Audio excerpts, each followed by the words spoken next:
The hum of the generator was a constant, almost comforting, rhythm outside our family compound in Kano. Inside, the air was thick with the scent of incense and my father's earnest voice. Imam Yusuf, my father, was preaching again, his words about the sanctity of marriage echoing through the living room. I nodded along, my gaze fixed on the intricate patterns of the rug, while my mind drifted a million miles away. I was 32, a successful software engineer, and utterly alone in a room full of family. The weight of their expectations felt heavier than the Kano heat. My mother, ever the matchmaker, chose that precise moment to clear her throat.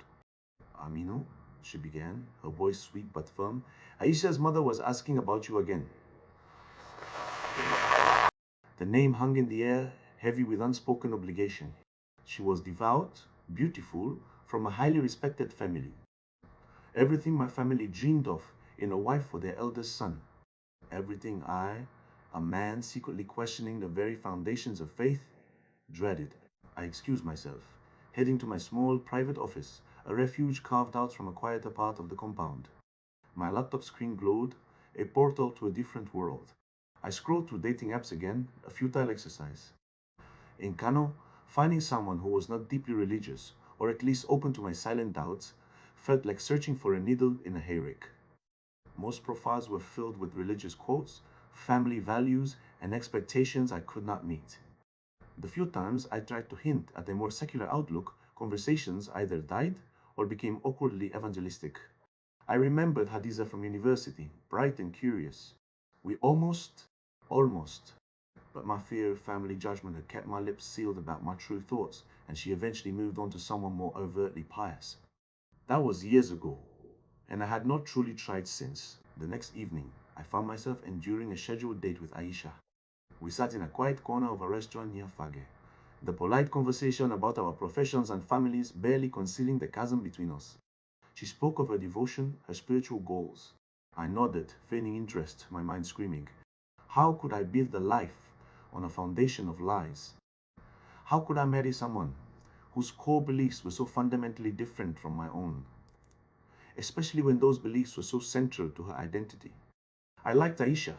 She was kind, intelligent, but there was no spark, no deeper connection beyond polite pleasantries. It was a friendship masquerading as a courtship, and it was draining me.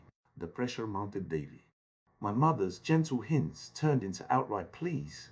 My father's sermons about marital duty felt aimed directly at me. My younger siblings, already married with children, sometimes looked at me with pity. It was a suffocating feeling. I needed an escape, a different kind of connection.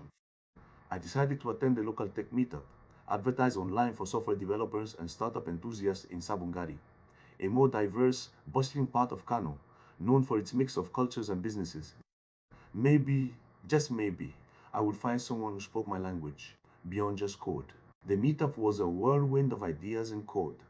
In the midst of animated discussions about AI and fintech, I saw her. Zahara. She was giving a lightning talk on secure backend development, her voice clear and confident. Her eyes sparkled with intelligence. After her presentation, I mustered my courage. Great talk, I started, feeling clumsy. She smiled. A genuine, warm smile. We talked for what felt like hours, not about religion, but about complex algorithms, the future of tech in Nigeria, even our favorite books. She would studied abroad in the UK, and her worldview felt expansive, unburdened. For the first time in years, I felt a real connection, a profound sense of understanding. It was terrifying and exhilarating. Was this the one? My heart hammered. Days turned into weeks. Zahara and I met often, for coffee, for brainstorming sessions. I found myself drawn to her honesty, her intellect, her easy laughter. We would talk about everything under the sun, except one thing, faith. The unspoken truth about my agnosticism, hidden beneath layers of cultural conformity, felt like a lead weight in my stomach. How could I tell her? What if her open mind had its limits? What if she, like everyone else, expected me to be the devout son of Imam Yusuf? I saw a future with her, a life free from the suffocating expectations But that future was built on a fragile secret. The fear of rejection was paralyzing. Then came the call. My mother's voice, brimming with excitement, announced the date. Aminu, we have set the engagement date with Aisha's family. Next month, after Eid, in the compound. All the relatives are coming. My blood ran cold. The climax of my internal drama had arrived. A family gathering, jollof rice, and cold drinks, everyone celebrating a future that was not mine. My world was shrinking, the walls closing in. I could not do this. Not to Aisha, and certainly not to myself. I called Zahra. We met at a quiet spot by the river, away from the city's noise, just a gentle lapping of water. My palms were sweaty.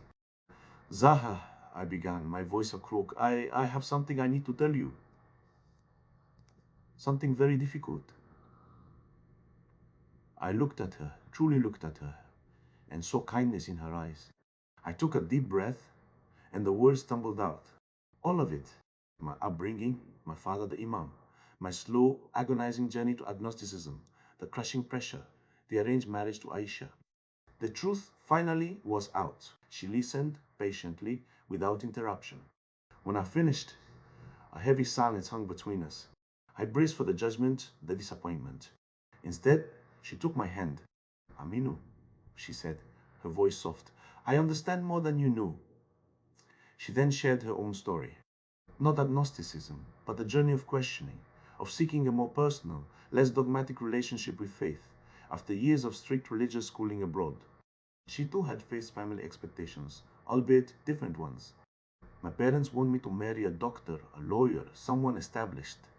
They do not quite understand my tech career, and certainly not my independent views. Her honesty was a balm to my soul. It was like a door I never knew existed had just opened. I was not alone. I did not have to carry this burden by myself anymore. A glimmer of hope, real hope, ignited within me. Armed with a newfound courage, I returned home. The engagement date loomed. I sat my parents down, my heart pounding. Papa, Mama, I started, my voice trembling but firm. I cannot marry Aisha. She is a good woman, but she is not the right wife for me. My mother gasped. My father's brow furrowed, a storm brewing in his eyes. He began to speak of duty, of family honor, but I held my ground. I did not confess my agnosticism directly. That would be too much for them to bear, and perhaps too reckless. Instead, I focused on compatibility, on the need for a true partnership, a connection beyond mere adherence to tradition. The argument was heated, tears were, she would, but I stood firm. The engagement was called off. The fallout was difficult, of course. My mother cried. My father was distant for days, but a seed of respect for my conviction seemed to slowly grow. I started to openly date Zahra. We took things slow, building our foundation on shared understanding and mutual respect. Walking with her through the lively streets of Komi Market, the scent of spices and kola nuts in the air, I felt a lightness I had not known in years. I knew the path ahead would not be easy.